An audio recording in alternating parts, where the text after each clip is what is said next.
অবশেষে সমস্ত জল্পনার অবসান, নিয়োগটা কিন্তু হচ্ছে 2025 এসএলএসটি 9, 10, 11, 12 অনগোয়িং প্রসেস নিয়োগ হচ্ছে।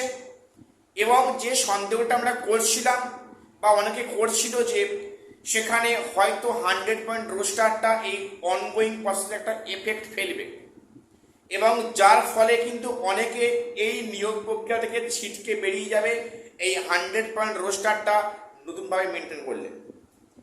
এবং সে নিয়ে এতক্ষণ অবধি কিন্তু সরকার থেকে কোনো বিজ্ঞপ্তি দেয়নি স্বচ্ছভাবে যে এখানে এটা এই যে প্রসেসটা কোনো এফেক্ট ফেলবে কিনা চলতি নিয়োগ প্রক্রিয়ায়। যেটা হলো কিছুক্ষণ আগে একটা বিজ্ঞপ্তি দিয়েছে এবং সেখান থেকেই পরিষ্কার নিয়োগটা হচ্ছে। কি সেই বিজ্ঞপ্তি আমি সে নিয়ে ডিসকাস করছি। চ্যানেলটা সাবস্ক্রাইব করে দিও এসএসসি, পিএসসি এবং গ্রুপ সি গ্রুপটি গুরুত্বপূর্ণ আপডেট সবার আগে পাওয়ার জন্য।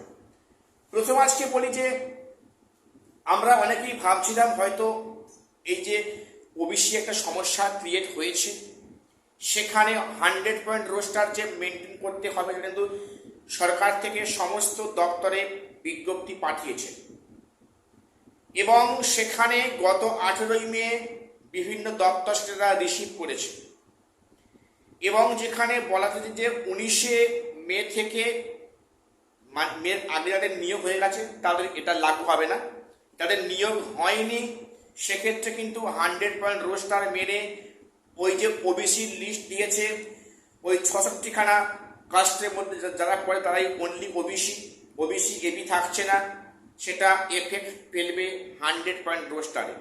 এখন এখানে আমাদের চিন্তা হচ্ছিল যে তাহলে কি এই চলতি নিয়োগ প্রক্রিয়ায় কোনো প্রভাব পড়বে, তাকে শেষ মুহূর্তে এসে অনেকে ছিটকে বেরিয়ে যাবে, কি হবে, প্রত্যেকটা চিন্তার মধ্যে আমরা সবাই ছিলাম। তো যাই হোক, কিছুক্ষণ আগে মধ্যশিক্ষা পর্ষদ থেকে একটা বিজ্ঞপ্তি দিয়েছে আর এখানেই সব জল্পনার পুরো অবসান। কেন? এখানে নতুন করে তোমার স্ক্রিনে দেখে নাও, BS medical college and hospital Bankura, সেখানে প্রায় 64 জনকে মেডিকেল ফিটনেসের জন্য ডাকা হয়েছে।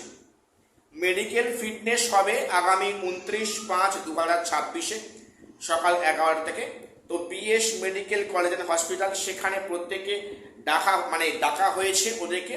এনারা হচ্ছেন কি যারা ক্লাস 11-12-এ কাউন্সেলিং প্রক্রিয়া সম্পূর্ণ করে এসছেন, তাদের ক্ষেত্রে এই মেডিকেল চেক আপের কাজটি হবে এবং এই মেডিকেল চেক আপের কাজটি হবে আগামী 29/5/2026 বেলা 11টায়।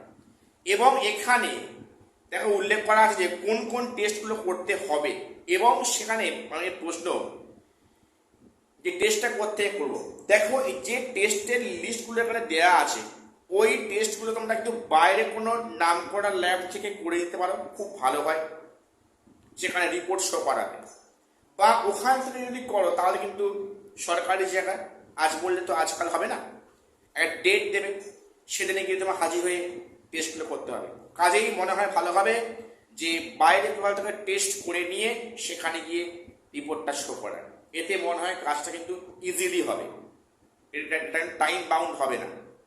অর্থাৎ এই যে বিজ্ঞপ্তি আজকে প্রকাশ করেছে এখান থেকে কিন্তু পরিষ্কার যে আগামী দিনে এই অনগোয়িং প্রসেসে ওবিসি ক্যাটাগরি বা রোস্টার চেঞ্জ বিষয়টা কোনো অ্যাক্টিভেট হচ্ছে না।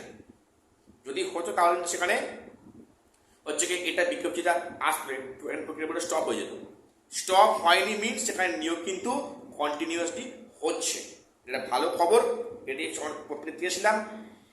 এখন দেখা যাক তাদের বাকি সাবজেক্টগুলোর 11-12-এ কাউন্সেলিং কবে থেকে শুরু হয়, 9-10-এর ইন্টারভিউ কবে শুরু হয়।